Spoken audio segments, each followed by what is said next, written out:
Hello guys, rero uyu munsi tugiye kuba twarebera hamwe amakosa agera ku makosa ane, amakosa agera kuri ane umuntu akora mbere yuko afungura YouTube channel ye.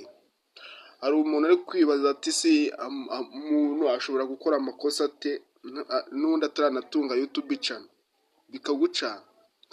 Ariko ngiye kuba niyo mpamvu ndi hano ngiye kuba nakwereka ngo amakosa agera kuri ane umuntu akora mbere yuko afungura YouTube channel ni ayahe.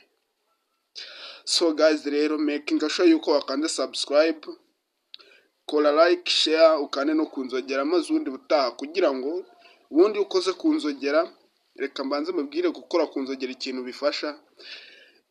Buri taha iyo umuntu ashyizeho video bahita baguha notification yuko video ye yiwe yageze kuri YouTube, kandi urabyumva utuntu nkora ni utuntu tw'ubwenge gusa, bagiye baguha notification yuko